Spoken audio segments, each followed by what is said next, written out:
Chapter 8. Business Success and Beginning Public Service. About this time there was a cry among the people for more paper money, only £15,000 being extant in the province, and that soon to be sunk. The wealthy inhabitants opposed any addition, being against all paper currency, from an apprehension that it would depreciate, as it had done in New England, to the prejudice of all creditors. We had discussed this point in our junto, where I was on the side of an addition, being persuaded that the first small sum, struck in 1723, had done much good by increasing the trade, employment, and number of inhabitants in the province, since I now saw all the old houses inhabited, and many new ones building. Whereas I remembered well that when I first walked about the streets of Philadelphia eating my roll, I saw most of the houses in Walnut Street, between Second and Front Streets, with bills on their doors, to be let, and many likewise in Chestnut Street and other streets, which made me then think the inhabitants of the city were deserting it one after another.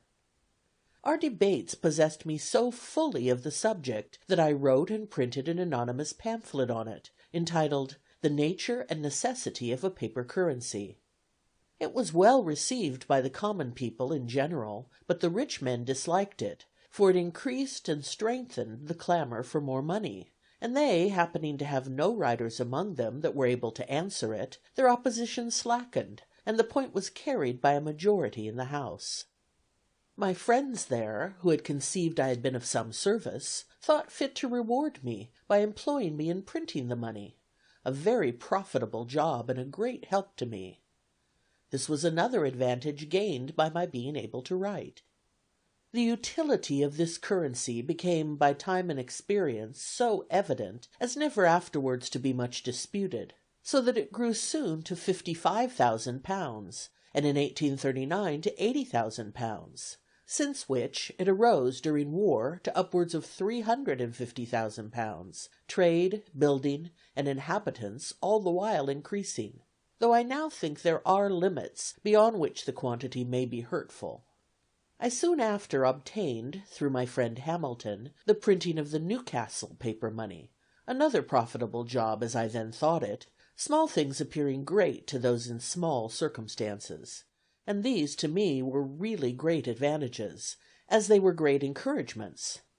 He procured for me also the printing of the laws and votes of that government, which continued in my hands as long as I followed the business. I now opened a little stationer's shop. I had in it blanks of all sorts, the correctest that ever appeared among us, being assisted in that by my friend Brightnall. I had also paper, parchment, chapman's books, etc. One Whitemash, a compositor I had known in London, an excellent workman, now came to me, and worked with me constantly and diligently, and I took an apprentice, the son of Aquila Rose. I was under for the printing house. In order to secure my credit and character as a tradesman, I took care not only to be in reality industrious and frugal, but to avoid all appearances to the contrary. I dressed plainly. I was seen at no places of idle diversion. I never went out a-fishing or shooting. A book indeed sometimes debauched me from my work, but that was seldom, snug, and gave no scandal. And to show that I was not above my business, I sometimes brought home the paper I purchased at the stores through the streets on a wheelbarrow. Thus being esteemed an industrious, thriving young man, and paying duly for what I bought, the merchants who imported stationery solicited my custom, others proposed supplying me with books, and I went on swimmingly. In the meantime, Keimer's credit and business declining daily, he was at last forced to sell his printing house to satisfy his creditors. He went to Barbados, and there lived some years in very poor circumstances.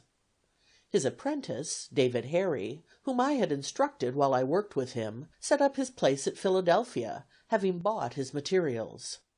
I was at first apprehensive of a powerful rival in Harry, as his friends were very able, and had a good deal of interest. I therefore proposed a partnership to him, which he, fortunately for me, rejected with scorn. He was very proud, dressed like a gentleman, lived expensively, took much diversion and pleasure abroad, ran in debt, and neglected his business, upon which all business left him, and finding nothing to do, he followed Keimer to Barbados, taking the printing house with him. There this apprentice employed his former master as a journeyman. They quarrelled often. Harry went continually behindhand, and at length was forced to sell his types and return to his country work in Pennsylvania. The person that bought them employed Keimer to use them, but in a few years he died. There remained now no competitor with me at Philadelphia but the old one, Bradford, who was rich and easy, did a little printing now and then by straggling hands, but was not very anxious about the business. However, as he kept the post office, it was imagined he had better opportunities of obtaining news. His paper was thought a better distributor of advertisements than mine, and therefore had many more, which was a profitable thing to him and a disadvantage to me. For though I did indeed receive and send papers by the post, yet the public opinion was otherwise, for what I did send was by bribing the writers, who took them privately, Bradford being unkind enough to forbid it, which occasioned some resentment on my part, and I thought so meanly of him for it that when I afterward came into his situation I took care never to imitate it. I had hitherto continued to board with Godfrey, who lived in part of my house with his wife and children, and had one side of the shop for his glazier's business, though he worked little, being always absorbed in his mathematics. Mrs. Godfrey projected a match for me with a relation's daughter, took opportunities of bringing us often together, till a serious courtship on my part ensued, the girl being in herself very deserving. The old folks encouraged me by continual invitations to supper, and by leaving us together, till at length it was time to explain. Mrs. Godfrey managed our little treaty. I let her know that I expected as much money with their daughter as would pay off my remaining debt for the printing house, which I believe was not then above £100. She brought me word they had no such sum to spare. I said they might mortgage their house in the loan office. The answer to this, after some days, was that they did not approve the match, that, on inquiry of Bradford, they had been informed the printing business was not a profitable one, the types would soon be worn out and more wanted, that S. Keimer and D. Harry had failed one after the other, and I should probably soon follow them, and therefore I was forbidden the house and the daughter shut up. Whether this was a real change of sentiment, or only artifice, on a supposition of our being too far engaged in affection to retract, and therefore that we should steal a marriage, which would leave them at liberty to give or withhold what they pleased, I know not, but I suspected the latter, resented it, and went no more. Mrs. Godfrey brought me afterwards some more favorable accounts of their disposition, and would have drawn me on again, but I declared absolutely my resolution to have nothing more to do with that family. This was resented by the Godfreys. We differed, and they removed, leaving me the whole house, and I resolved to take no more inmates. But this affair having turned my thoughts to marriage, I looked round me and made overtures of acquaintance in other places, but soon found that, the business of a printer being generally thought a poor one, I was not to expect money with a wife, unless with such a one as I should not otherwise think agreeable. A friendly correspondence, as neighbors and old acquaintances, had continued between me and Mrs. Reed's family, who all had a regard for me from the time of my first lodging in their house. I was often invited there and consulted in their affairs, wherein I sometimes was of service. I pitied poor Miss Reed's unfortunate situation, who was generally dejected, seldom cheerful, and avoided company. I considered my giddiness and inconstancy when in London as in a great degree the cause of her unhappiness, though the mother was good enough to think the fault more her own than mine, as she had prevented our marrying before I went thither, and persuaded the other match in my absence. Our mutual affection was revived, but there were now great objections to our union. The match was, indeed, looked upon as invalid, a preceding wife being said to be living in England, but this could not easily be proved because of the distance, and though there was a report of his death, it was not certain. Then, though it should be true, he had left many debts, which his successor might be called upon to pay. We ventured, however, over all these difficulties, and I took her to wife September 1st, 1730. None of the inconveniences happened that we had apprehended. She proved a good and faithful helpmate, assisted me much by attending the shop. We throve together, and have ever mutually endeavored to make each other happy. Thus I corrected that great erratum as well as I could. About this time, our club meeting not at a tavern, but in a little room of Mr. Grace's, set apart for that purpose, a proposition was made by me that, since our books were often referred to in our disquisitions upon the queries, it might be convenient for us to have them all together where we met, that upon occasion they might be consulted, and by thus clubbing our books to a common library, we should, while we liked to keep them together, have each of us the advantage of using the books of all the other members, which would be nearly as beneficial as if each owned the whole. It was liked and agreed to, and we filled one end of the room with such books as we could best spare. The number was not so great as we expected, and though they had been of great use, yet some inconveniences occurring for want of due care of them, the collection after about a year was separated, and each took his books home again. And now I set on foot my first project of a public nature, that for a subscription library. I drew up the proposals, got them put into form by our great scrivener, Brockton, and, by the help of my friends in the junto, procured 50 subscribers of 40 shillings each to begin with, and 10 shillings a year for 50 years, the term our company was to continue. We afterwards obtained a charter, the company being increased to 100. This was the mother of all the North American subscription libraries, now so numerous.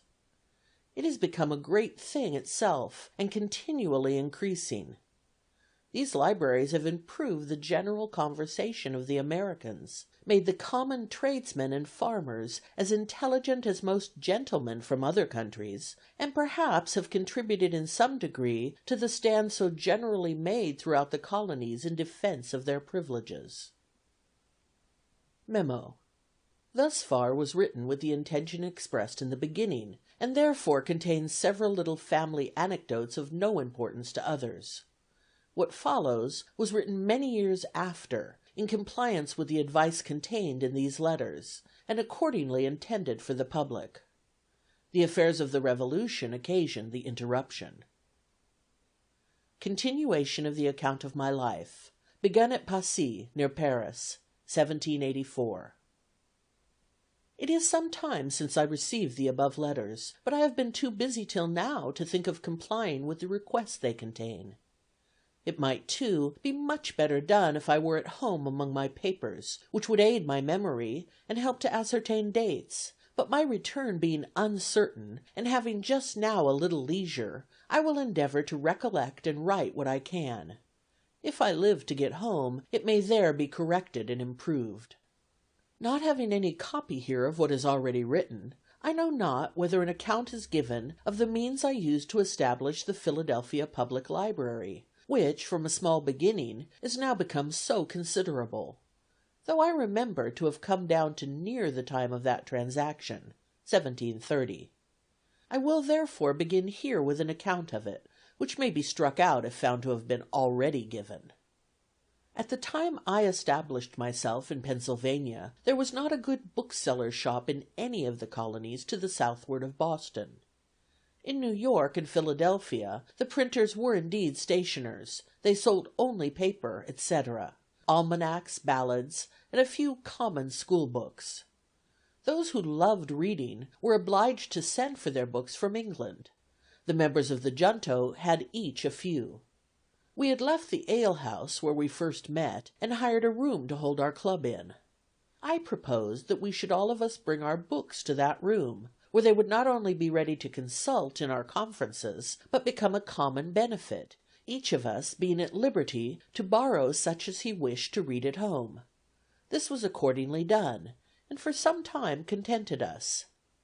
Finding the advantage of this little collection, I proposed to render the benefit from books more common, by commencing a public subscription library. I drew a sketch of the plan and rules that would be necessary, and got a skilful conveyancer, Mr. Charles Brockton, to put the whole in form of articles of agreement to be subscribed, by which each subscriber engaged to pay a certain sum down for the first purchase of books, and an annual contribution for increasing them. So few were the readers at that time in Philadelphia, and the majority of us so poor, that I was not able, with great industry, to find more than 50 persons, mostly young tradesmen, willing to pay down for this purpose 40 shillings each, and 10 shillings per annum. On this little fund we began. The books were imported, the library was opened one day in the week for lending to the subscribers, on their promissory notes to pay double the value if not duly returned. The institution soon manifested its utility, was imitated by other towns and in other provinces. The libraries were augmented by donations, reading became fashionable, and our people, having no public amusements to divert their attention from study, became better acquainted with books, and in a few years were observed by strangers to be better instructed and more intelligent than people of the same rank generally are in other countries. When we were about to sign the above-mentioned articles, which were to be binding on us, our heirs, etc., for 50 years, Mr. Brockton, the scrivener, said to us, "You are young men, but it is scarcely probable that any of you will live to see the expiration of the term fixed in the instrument. A number of us, however, are yet living, but the instrument was after a few years rendered null by a charter that incorporated and gave perpetuity to the company." The objections and reluctances I met with in soliciting the subscriptions made me soon feel the impropriety of presenting one's self as the proposer of any useful project, that might be supposed to raise one's reputation in the smallest degree above that of one's neighbors, when one has need of their assistance to accomplish the project. I therefore put myself as much as I could out of sight, and stated it as a scheme of a number of friends, who had requested me to go about and propose it to such as they thought lovers of reading. In this way my affair went on more smoothly, and I ever after practised it on such occasions, and, from my frequent successes, can heartily recommend it. The present little sacrifice of your vanity will afterwards be amply repaid. If it remains a while uncertain to whom the merit belongs, someone more vain than yourself will be encouraged to claim it, and then even envy will be disposed to do you justice by plucking those assumed feathers, and restoring them to their right owner. This library afforded me the means of improvement by constant study, for which I set apart an hour or two each day, and thus repaired in some degree the loss of the learned education my father once intended for me. Reading was the only amusement I allowed myself. I spent no time in taverns, games, or frolics of any kind, and my industry in my business continued as indefatigable as was necessary. I was indebted for my printing house, I had a young family coming on to be educated, and I had to contend with for business 2 printers, who were established in the place before me. My circumstances, however, grew daily easier. My original habits of frugality continuing, and my father having, among his instructions to me when a boy, frequently repeated a proverb of Solomon, "Seest thou a man diligent in his calling, he shall stand before kings, he shall not stand before mean men," I from thence considered industry as a means of obtaining wealth and distinction, which encouraged me, though I did not think I should ever literally stand before kings. Which, however, has since happened, for I have stood before 5, and even had the honor of sitting down with one, the King of Denmark, to dinner. We have an English proverb that says, "He that would thrive must ask his wife." It was lucky for me that I had one as much disposed to industry and frugality as myself. She assisted me cheerfully in my business, folding and stitching pamphlets, tending shop, purchasing old linen rags for the paper makers, etc., etc. We kept no idle servants, our table was plain and simple, our furniture of the cheapest. For instance, My breakfast was a long time bread and milk, no tea, and I ate it out of a twopenny earthen porringer, with a pewter spoon. But mark how luxury will enter families and make a progress, in spite of principle. Being called one morning to breakfast, I found it in a china bowl, with a spoon of silver. They had been bought for me without my knowledge by my wife, and had cost her the enormous sum of 23 shillings, for which she had no other excuse or apology to make, but that she thought her husband deserved a silver spoon and china bowl as well as any of his neighbors. This was the first appearance of plate and china in our house, which afterward, in a course of years, as our wealth increased, augmented gradually to several £100 in value. I had been religiously educated as a Presbyterian, and though some of the dogmas of that persuasion, such as the eternal decrees of God, election, reprobation, etc., appear to me unintelligible, others doubtful, and I early absented myself from the public assemblies of the sect, Sunday being my studying day, I was never without some religious principles.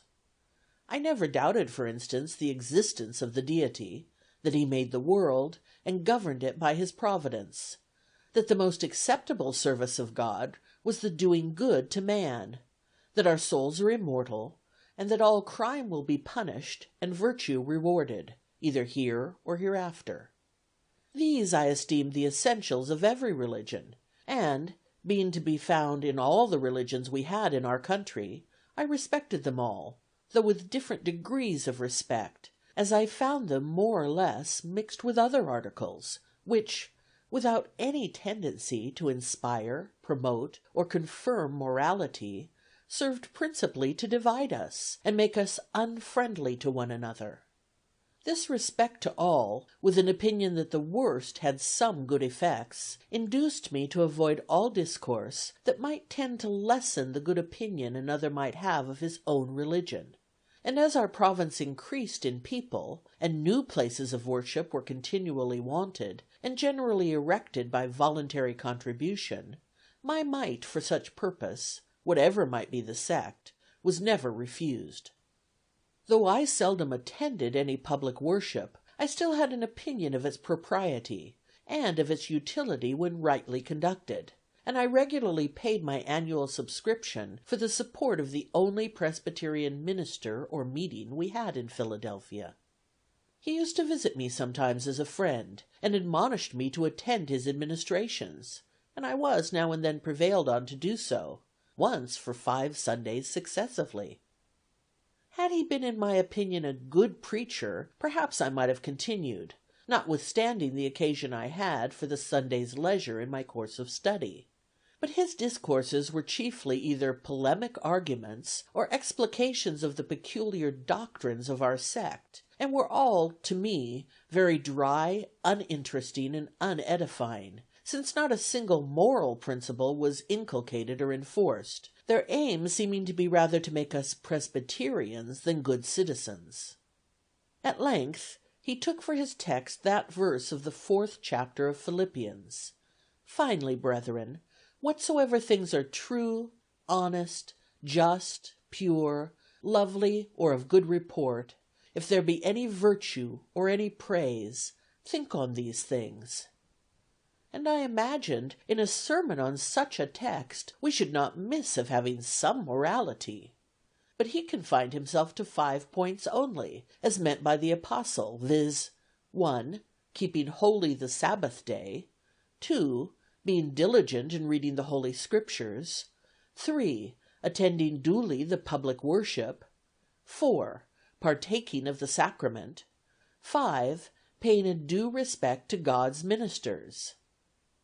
These might be all good things, but as they were not the kind of good things that I expected from that text, I despaired of ever meeting with them from any other, was disgusted, and attended his preaching no more.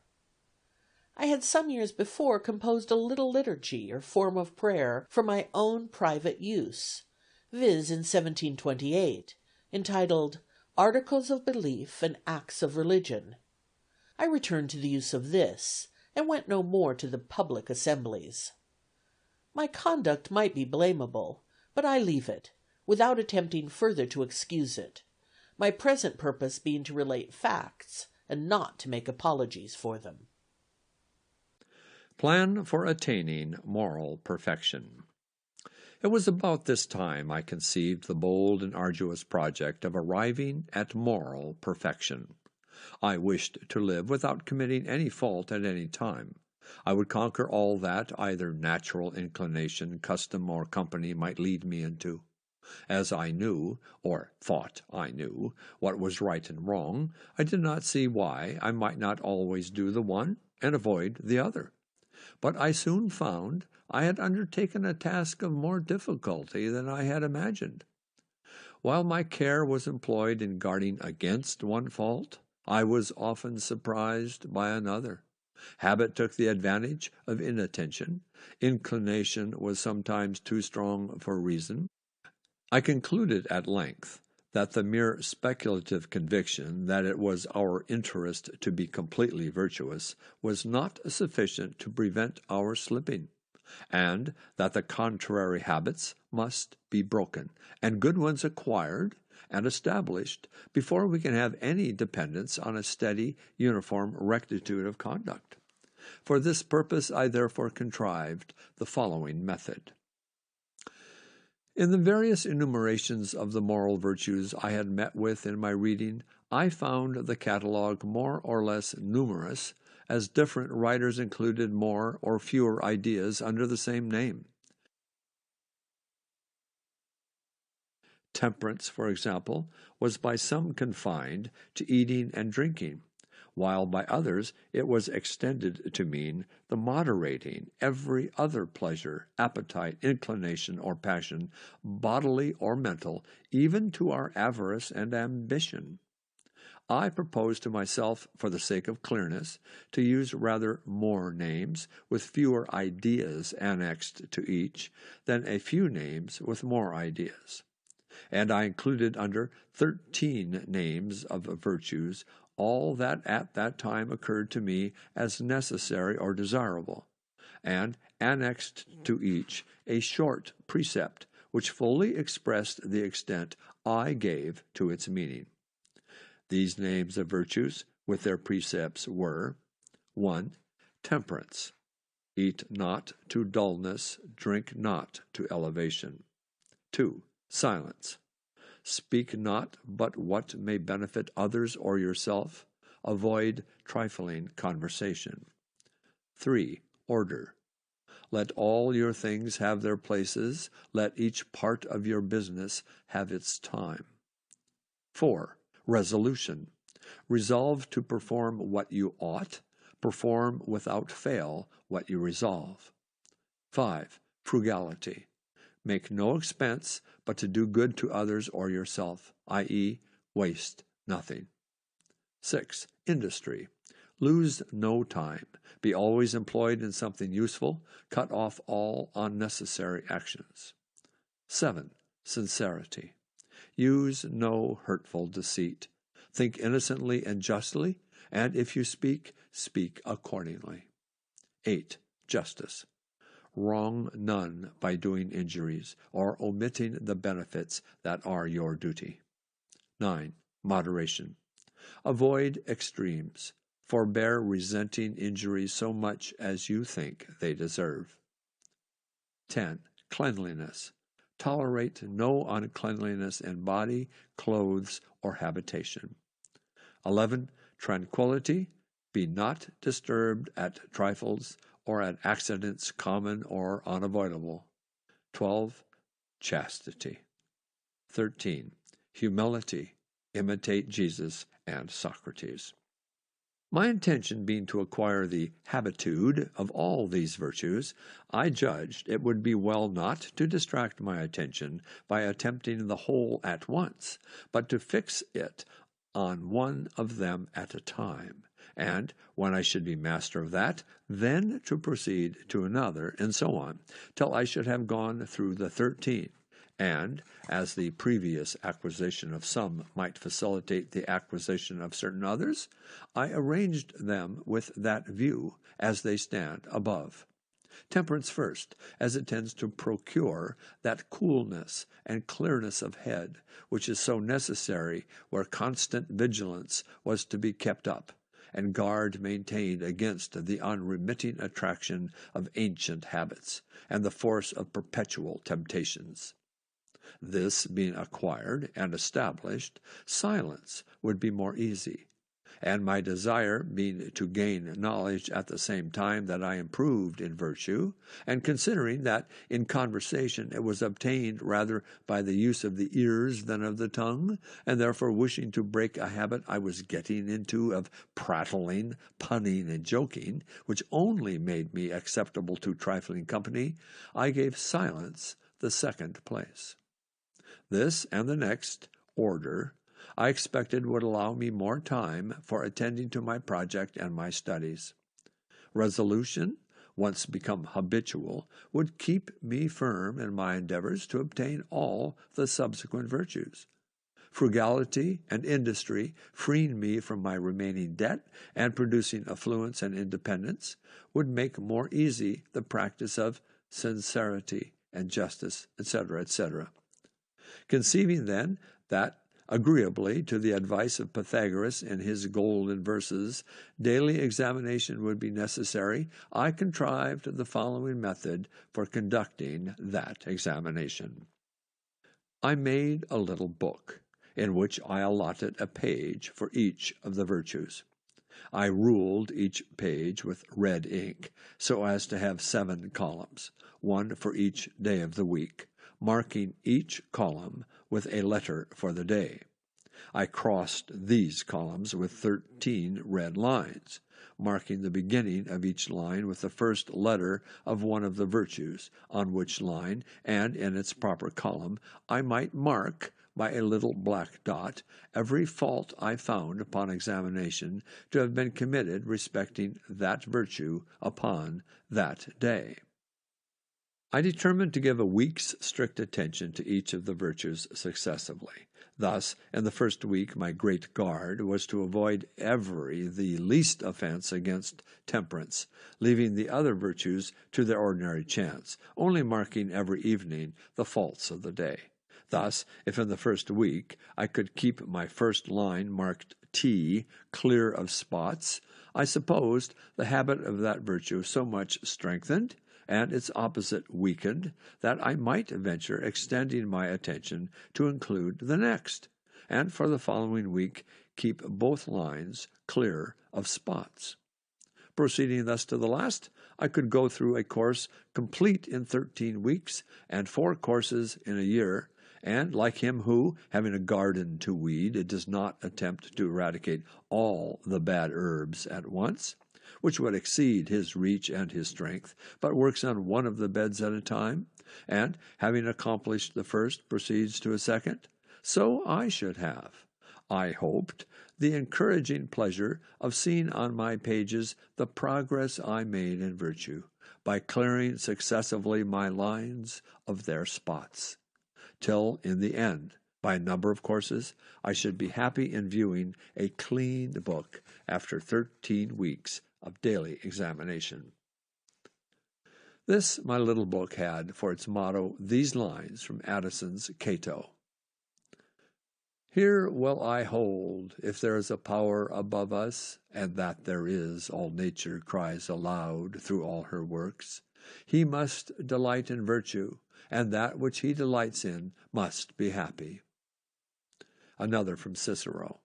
O vitae philosophia dux, over tutum indagratix, ex pultrix que, vitiorum, unus dies, bene et ex preceptus tius, actus peccante immortali tati est, anti ponendus.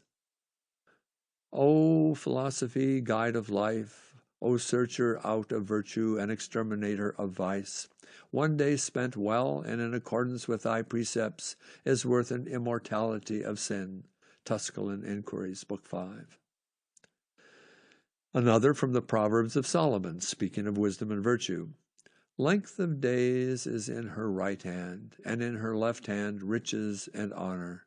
Her ways are ways of pleasantness, and all her paths are peace. And conceiving God to be the fountain of wisdom, I thought it right and necessary to solicit His assistance for obtaining it. To this end, I formed the following little prayer, which was prefixed to my tables of examination for daily use. O powerful goodness, bountiful Father, merciful Guide, increase in me that wisdom which discovers my truest interest. Strengthen my resolutions to perform what that wisdom dictates. Accept my kind offices to thy other children as the only return in my power for thy continual favors to me. I used also sometimes the little prayer which I took from Thomson's poems, namely, Father of light and life, thou good supreme, O teach me what is good, teach me thyself. Save me from folly, vanity, and vice, from every low pursuit, and fill my soul with knowledge, conscious peace, and virtue pure, sacred, substantial, never-fading bliss. The precept of order, requiring that every part of my business should have its allotted time, one page in my little book contained the following scheme of employment for the 24 hours of a natural day. Morning. Question. What good shall I do this day? Hour 5. Rise, wash, and address. Hour 6. Powerful goodness. Contrive day's business and take the resolution of the day. Hour 7. Prosecute the present study and breakfast. Hour 9. Work. Noon. Hour 12. Read or overlook my accounts and dine. Hour 3 o'clock in the afternoon. Work. Evening. Question, what good have I done today? 6 o'clock. Put things in their places. 7 o'clock. Supper, music, or diversion, or conversation. 9 o'clock. Examination of the day. Night. 10 o'clock. Sleep. I entered upon the execution of this plan for self-examination and continued it with occasional intermissions for some time. I was surprised to find myself so much fuller of faults than I had imagined, and I had the satisfaction of seeing them diminish. To avoid the trouble of renewing now and then my little book, which, by scraping out the marks on the paper of old faults to make room for new ones in a new course, became full of holes, I transferred my tables and precepts to the ivory leaves of a memorandum book, of which the lines were drawn with red ink that made a durable stain, and on those lines I marked my faults with a black lead pencil, which marks I could easily wipe out with a wet sponge. After a while, I went through one course only in a year, and afterward only one in several years, till at length I omitted them entirely, being employed in voyages and business abroad, with a multiplicity of affairs that interfered. But I always carried my little book with me. My scheme of order gave me the most trouble. Footnote. Professor McMaster tells us that when Franklin was American agent in France, his lack of business order was a source of annoyance to his colleagues and friends. Quote, strangers who came to see him were amazed to behold papers of the greatest importance scattered in the most careless way over the table and floor. Unquote. And I found that though it might be practicable where a man's business was such as to leave him the disposition of his time, that of a journeyman printer, for instance, it was not possible to be exactly observed by a master, who must mix with the world, and often receive people of business at their own hours. Order, too, with regard to place for things, papers, etc., I found extremely difficult to acquire. I had not been early accustomed to it, and, having an exceeding good memory, I was not so sensible of the inconvenience attending want of method. This article, therefore, cost me so much painful attention that my faults in it vexed me so much, and I made so little progress in amendment, and had such frequent relapses that I was almost ready to give up the attempt, and content myself with a faulty character in that respect. Like the man who, in buying an axe of a smith, my neighbor, desired to have the whole of its surface as bright as the edge. The smith consented to grind it bright for him if he would turn the wheel. He turned, while the smith pressed the broad face of the axe hard and heavily on the stone, which made the turning of it very fatiguing. The man came every now and then from the wheel to see how the work went on, and at length would take his axe as it was, without farther grinding. "No," said the smith, turn on, we shall have it bright by and by. As yet it is only speckled." "Yes," said the man, "but I think I like a speckled axe best."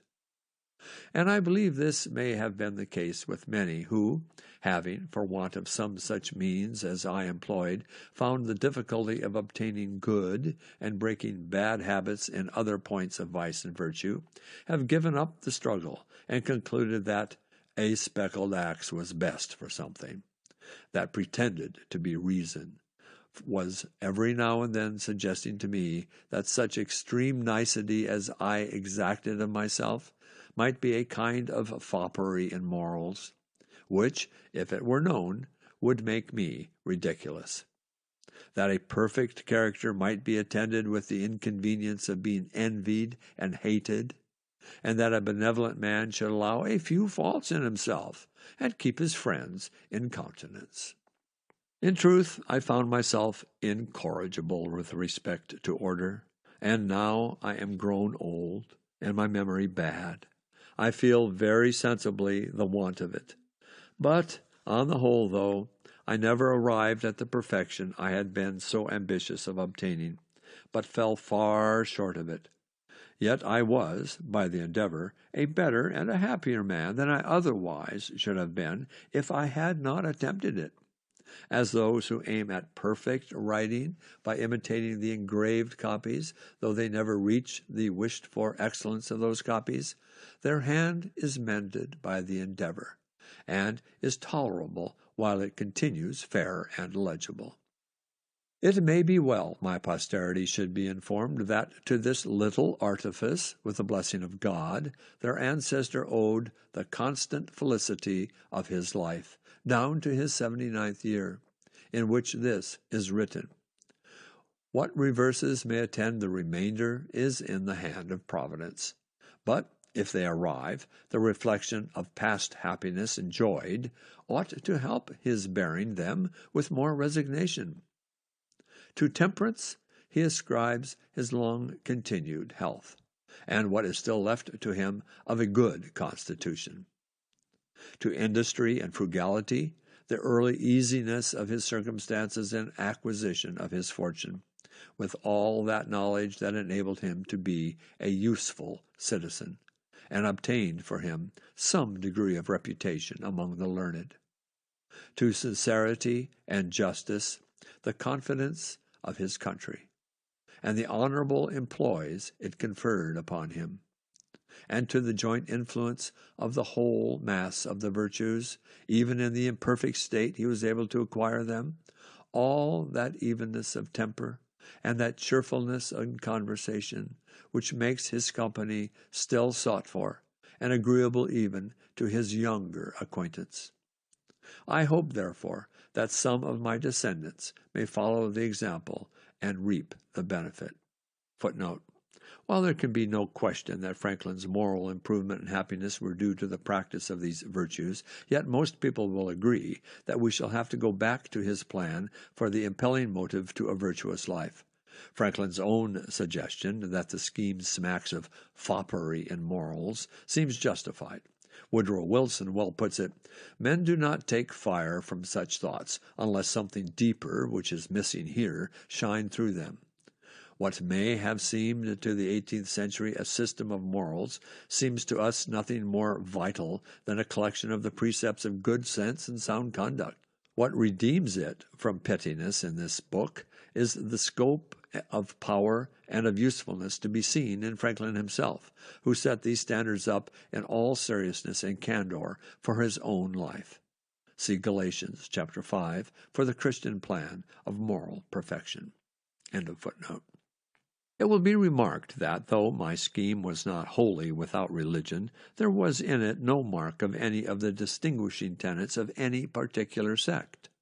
I had purposely avoided them, for being fully persuaded of the utility and excellency of my method, and that it might be serviceable to people in all religions, and intending some time or other to publish it, I should not have anything in it that should prejudice anyone of any sect against it. I proposed writing a little comment on each virtue, in which I would have shown the advantages of possessing it, and the mischiefs attending its opposite vice. And I should have called my book The Art of Virtue, because it would have shown the means and manner of obtaining virtue, which would have distinguished it from the mere exhortation to be good. That does not instruct and indicate the means, but is like the apostle's man of a verbal clarity, who only without showing to the naked and hungry how or where they might get clothes or victuals, exhorted them to be fed and clothed. James 2:15-16. But it so happened that my intention of writing and publishing this comment was never fulfilled. I did, indeed, from time to time, put down short hints of the sentiments, reasonings, etc., to be made use of in it, some of which I have still by me, but the necessary close attention to private business in the earlier part of my life, and public business sense, have occasioned my postponing it. For, it being connected in my mind with a great and extensive project, that required the whole man to execute, and which an unforeseen succession of employees prevented my attending to, it has hitherto remained unfinished. In this piece it was my design to explain and enforce this doctrine, that vicious actions are not hurtful because they are forbidden, but forbidden because they are hurtful, the nature of man alone considered. That it was, therefore, everyone's interest to be virtuous, who wished to be happy even in this world. And I should, from this circumstance, there being always in the world a number of rich merchants, nobility, states, and princes, who have need of honest instruments for the management of their affairs, and such being so rare, have endeavored to convince young persons that no qualities were so likely to make a poor man's fortune as those of probity and integrity. My list of virtues contained at first but 12, but a Quaker friend having kindly informed me that I was generally thought proud, that my pride showed itself frequently in conversation, that I was not content with being in the right when discussing any point, but was overbearing and rather insolent, of which he convinced me by mentioning several instances, I determined endeavoring to cure myself, if I could, of this vice or folly among the rest, and I added humility to my list, giving an extensive meaning to the word. I cannot boast of much success in acquiring the reality of this virtue, but I had a good deal with regard to the appearance of it. I made it a rule to forbear all direct contradiction to the sentiments of others, and all positive assertion of my own. I even forbid myself agreeably to the old laws of Arjunto, the use of every word or expression in the language that imported a fixed opinion, such as certainly, undoubtedly, etc., and I adopted instead of them, I conceive, I apprehend, or I imagine a thing to be so or so, or it so appears to me at present. When another asserted something that I thought an error, I denied myself the pleasure of contradicting him abruptly, and of showing immediately some absurdity in his proposition. And in answering, I begin by observing that in certain cases or circumstances his opinion would be right, but in the present case there appeared or seemed to me some difference, etc. I soon found the advantages of this change in my manner. The conversations I engaged in went on more pleasantly. The modest way in which I proposed my opinions procured them a readier reception and less contradiction. I had less mortification when I was found to be in the wrong, and I more easily prevailed with others to give up their mistakes and join with me when I happened to be in the right. And this mode, which I at first put on with some violence to natural inclination, became at length so easy and so habitual to me, that perhaps for these 50 years past, no one has ever heard a dogmatical expression escape me. And to this habit, after my character of integrity, I think it principally owing that I had early so much weight with my fellow citizens when I proposed new institutions, or alterations in the old, and so much influence in public councils when I became a member, for I was but a bad speaker, never eloquent, subject to much hesitation in my choice of words, hardly correct in language, and yet I generally carried my points. In reality, there is perhaps no one of our natural passions so hard to subdue as pride. Disguise it, struggle with it, beat it down, stifle it, mortify it as much as one pleases, it is still alive, and will every now and then peep out and show itself. You will see it perhaps often in this history, for even if I could conceive that I had completely overcome it, I should probably be proud of my humility. Thus far written at Passy, 1784. I'm now about to write at home, August 1788, but cannot have the help expected from my papers, many of them being lost in the war. I have, however, found the following. This is a marginal memorandum, Benjamin. Having mentioned a great and extensive project which I had conceived, it seems proper that some account should be here given of that project and its object.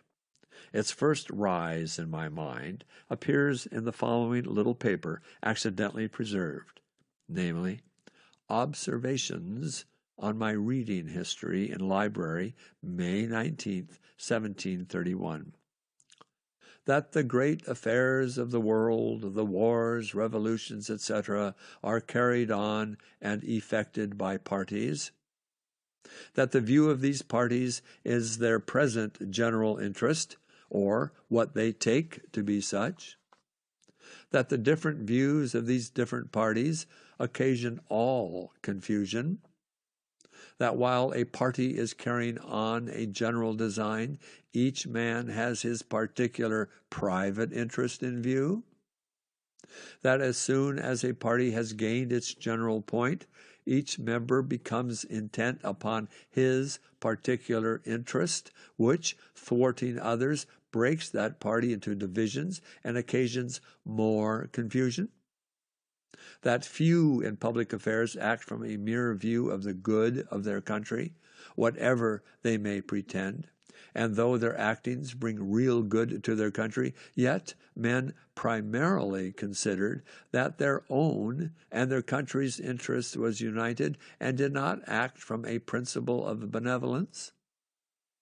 That fewer still in public affairs act with a view to the good of mankind.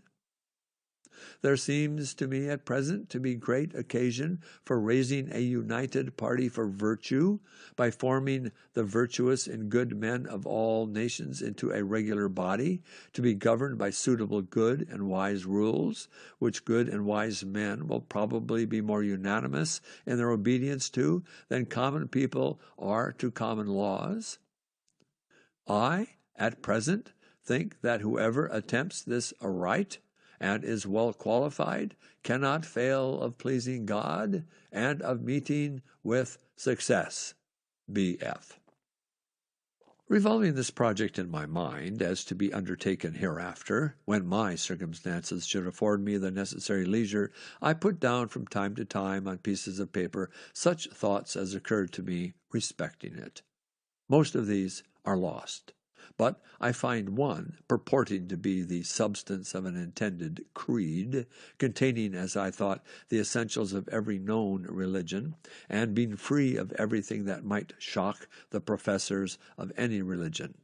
It is expressed in these words, namely, quote, that there is one God who made all things, that he governs the world by his providence, that he ought to be worshipped by adoration, prayer, and thanksgiving, but that the most acceptable service of God is doing good to man, that the soul is immortal, and that God will certainly reward virtue and punish vice either here or hereafter.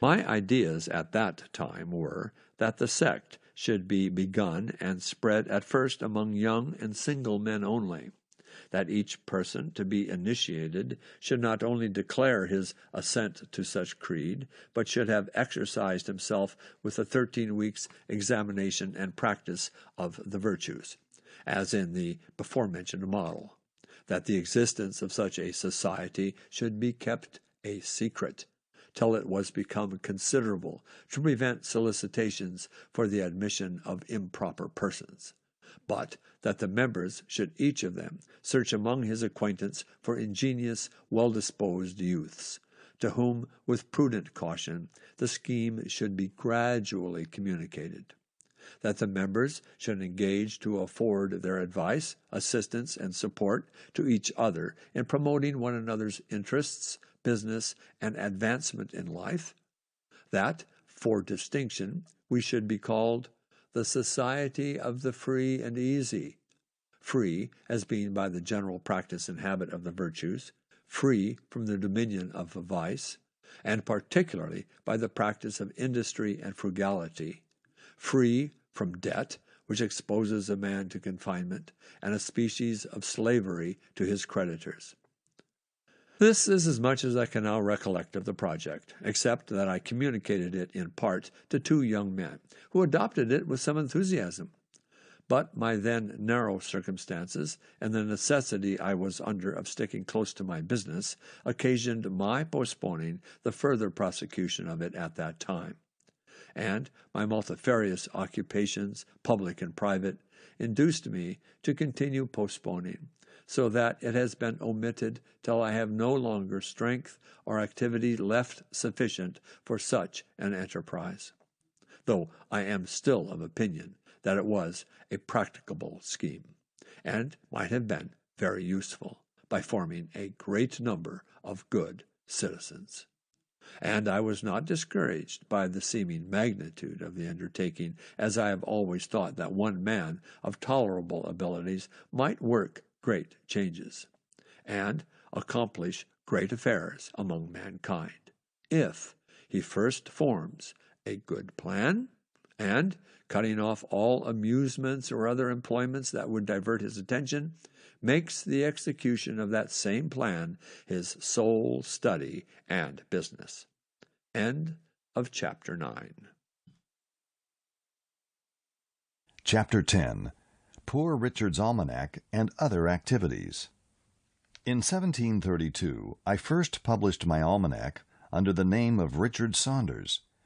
It was continued by me about 25 years, commonly called Poor Richard's Almanac. I endeavored to make it both entertaining and useful, and it accordingly came to be in such demand that I reaped considerable profit from it, vending annually near 10,000. And observing that it was generally read, scarce any neighborhood in the province being without it, I considered it as a proper vehicle for conveying instruction among the common people who bought scarcely any other books.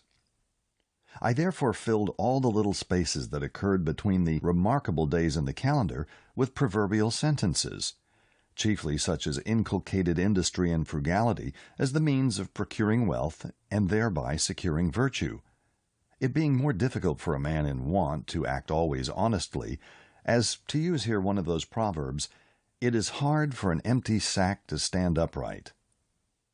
These proverbs, which contained the wisdom of many ages and nations, I assembled and formed into a connected discourse prefixed to the Almanac of 1757, as the harangue of a wise old man to the people attending an auction. The bringing all these scattered counsels thus into a focus enabled them to make greater impression. The piece, being universally approved, was copied in all the newspapers of the continent, reprinted in Britain on a broadside to be stuck up in houses. 2 translations were made of it in French, and great numbers bought by the clergy and gentry to distribute gratis among their poor parishioners and tenants.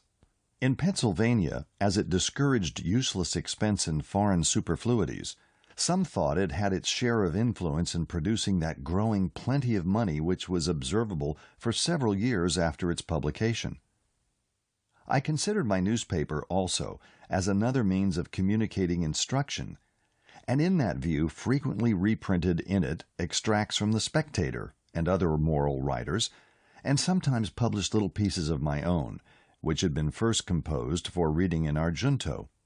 Of these are a Socratic dialogue, tending to prove that, whatever might be his parts and abilities, a vicious man could not properly be called a man of sense, and a discourse on self-denial, showing that virtue was not secure till its practice became a habitude, and was free from the opposition of contrary inclinations.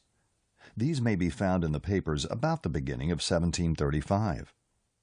In the conduct of my newspaper, I carefully excluded all libeling and personal abuse, which is of late years become so disgraceful to our country. Whenever I was solicited to insert anything of that kind, and the writers pleaded, as they generally did, the liberty of the press and that a newspaper was like a stagecoach in which anyone who would pay had a right to place, my answer was that I would print the piece separately if desired, and the author might have as many copies as he pleased to distribute himself, but that I would not take upon me to spread his detraction, and that, having contracted with my subscribers to furnish them with what might be either useful or entertaining, I could not fill their papers with private altercation in which they had no concern, without doing them manifest injustice. Now, many of our printers make no scruple of gratifying the malice of individuals by false accusations of the fairest characters among ourselves, augmenting animosity even to the producing of duels, and are, moreover, so indiscreet as to print scurrilous reflections on the government of neighboring states, and even on the conduct of our best national allies, which may be attended with the most pernicious consequences. These things I mention as a caution to young printers, and that they may be encouraged not to pollute their presses and disgrace their profession by such infamous practices, but refuse steadily, as they may see by my example, that such a course of conduct will not, on the whole, be injurious to their interests. In 1733, I sent one of my journeymen to Charleston, South Carolina, where a printer was wanting. I furnished him with a press and letters on an agreement of partnership, by which I was to receive 1/3 of the profits of the business, paying 1/3 of the expense. He was a man of learning, and honest, but ignorant in matters of account, and though he sometimes made me remittances, I could get no account from him, nor any satisfactory state of our partnership while he lived. On his decease, the business was continued by his widow, who, being born and bred in Holland, where, as I have been informed, the knowledge of accounts makes a part of female education, she not only sent me as clear a state as she could find of the transactions past, but continued to account with the greatest regularity and exactness every quarter afterwards, and managed the business with such success that she not only brought up reputably a family of children, but at the expiration of the term was able to purchase of me the printing house and establish her son in it.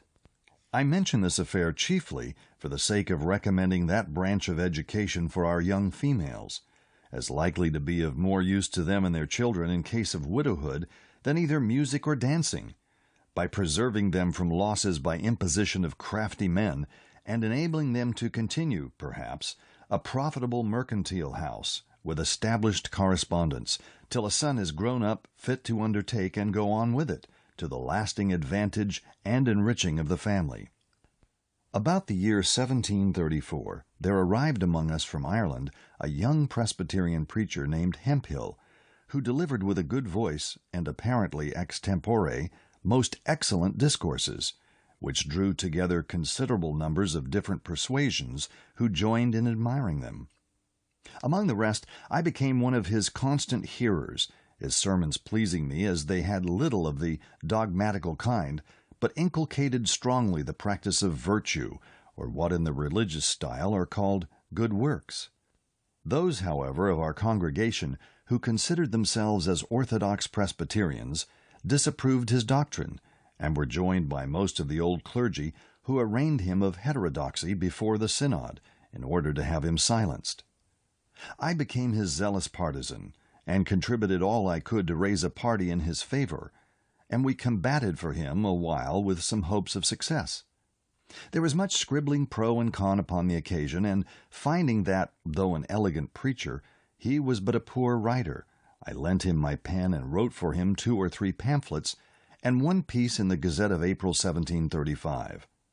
Those pamphlets, as is generally the case with controversial writings, though eagerly read at the time, were soon out of vogue, and I question whether a single copy of them now exists. During the contest, an unlucky occurrence hurt his cause exceedingly. One of our adversaries, having heard him preach a sermon that was much admired, thought he had somewhere read the sermon before, or at least a part of it. On search, he found that part quoted at length in one of the British reviews from a discourse of Dr. Foster's. This detection gave many of our party disgust, who accordingly abandoned his cause, and occasioned our more speedy discomfiture in the synod. I stuck by him, however, as I rather approved his giving us good sermons composed by others than bad ones of his own manufacture, though the latter was the practice of our common teachers. He afterward acknowledged to me that none of those he preached were his own, adding that his memory was such as enabled him to retain and repeat any sermon after one reading only. On our defeat, he left us in search elsewhere of better fortune, and I quitted the congregation, never joining it after, though I continued many years my subscription for the support of its ministers. I had begun in 1733 to study languages. I soon made myself so much a master of the French as to be able to read the books with ease. I then undertook the Italian. An acquaintance who was also learning it used often to tempt me to play chess with him. Finding this took up too much of the time I had to spare for study, I at length refused to play any more, unless on this condition, that the victor in every game should have a right to impose a task, either in parts of the grammar to be got by heart, or in translations, etc., which tasks the vanquished was to perform upon honor before our next meeting. As we'd played pretty equally, we thus beat one another into that language. I afterwards, with a little painstaking, acquired as much of the Spanish as to read their books also. I have already mentioned that I had only 1 year's instruction in a Latin school, and that when very young, after which I neglected that language entirely. But when I had attained an acquaintance with the French, Italian, and Spanish, I was surprised to find, on looking over a Latin Testament, that I understood so much more of that language than I had imagined, which encouraged me to apply myself again to the study of it, and I met with more success, as those preceding languages had greatly smoothed my way.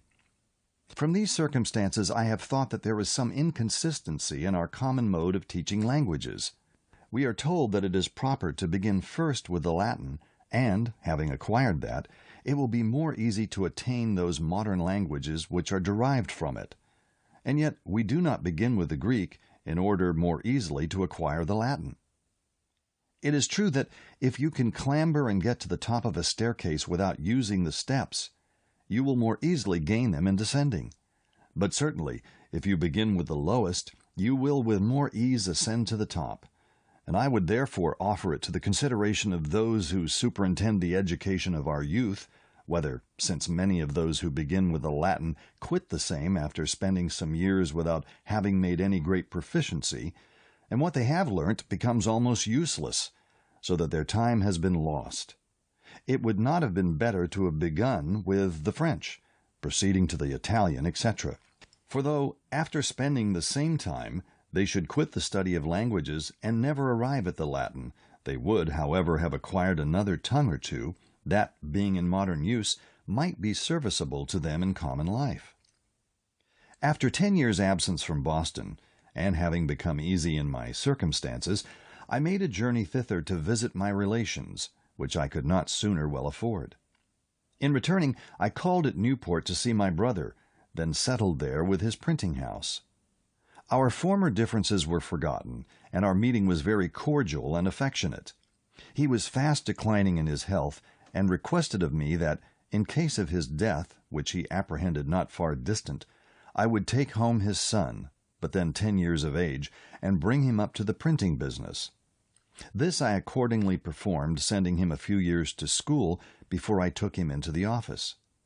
His mother carried on the business till he was grown up, when I assisted him with an assortment of new types, those of his father being in a manner worn out. Thus it was that I made my brother ample amends for the service I had deprived him of by leaving him so early. In 1736 I lost one of my sons, a fine boy of 4 years old, by the smallpox, taken in the common way. I long regretted bitterly, and still regret, that I had not given it to him by inoculation.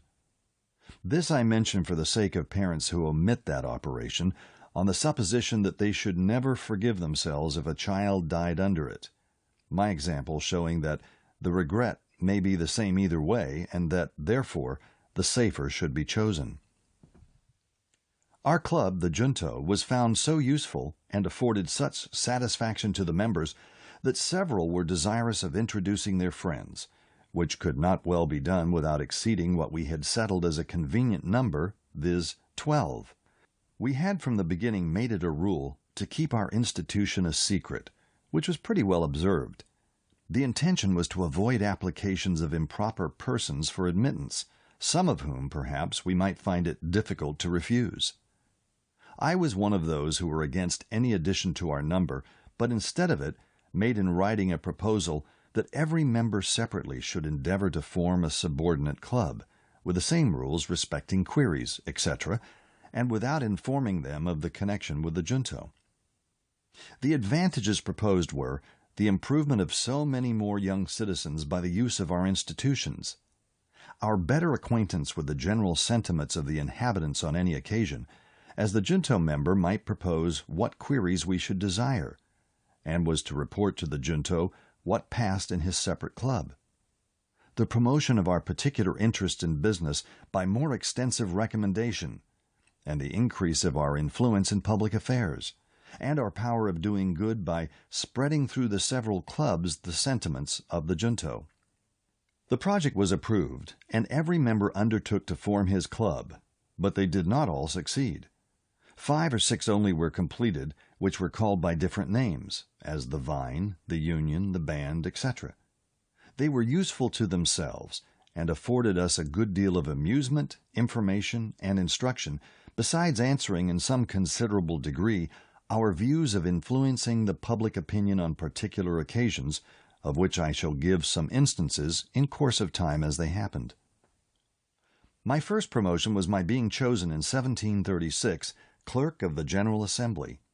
The choice was made that year without opposition, but the year following, when I was again proposed, the choice, like that of the members, being annual, a new member made a long speech against me, in order to favor some other candidate. I was, however, chosen, which was the more agreeable to me, as, besides the pay for the immediate service as clerk, the place gave me a better opportunity of keeping up an interest among the members, which secured to me the business of printing the votes, laws, paper money, and other occasional jobs for the public that on the whole were very profitable. I therefore did not like the opposition of this new member, who was a gentleman of fortune and education, with talents that were likely to give him in time great influence in the House, which indeed afterwards happened. I did not, however, aim at gaining his favor by paying any servile respect to him, but after some time took this other method. Having heard that he had in his library a certain very scarce and curious book, I wrote a note to him, expressing my desire of perusing that book, and requesting he would do me the favor of lending it to me for a few days. He sent it immediately, and I returned it in about a week with another note, expressing strongly my sense of the favor. When we next met in the house, he spoke to me, which he had never done before, and with great civility, and he ever after manifested a readiness to serve me on all occasions, so that we became great friends, and our friendship continued to his death. This is another instance of the truth of an old maxim I had learned, which says, "He that has once done you a kindness will be more ready to do you another than he whom you yourself have obliged." And it shows how much more profitable it is prudently to remove than to resent, return, and continue inimical proceedings. In 1737, Colonel Spotswood, late governor of Virginia, and then Postmaster General, being dissatisfied with the conduct of his deputy at Philadelphia, respecting some negligence in rendering and inexactitude of his accounts, took from him the commission and offered it to me. I accepted it readily and found it of great advantage, for though the salary was small, it facilitated the correspondence that improved my newspaper, increased the number demanded, as well as the advertisements to be inserted, so that it came to afford me a considerable income. My old competitor's newspaper declined proportionately, and I was satisfied without retaliating his refusal, while postmaster, to permit my papers being carried by the writers. Thus he suffered greatly from his neglect in due accounting, and I mention it as a lesson to those young men who may be employed in managing affairs for others, that they should always render accounts and make remittances with great clearness and punctuality. The character of observing such a conduct is the most powerful of all recommendations to new employments and increase of business.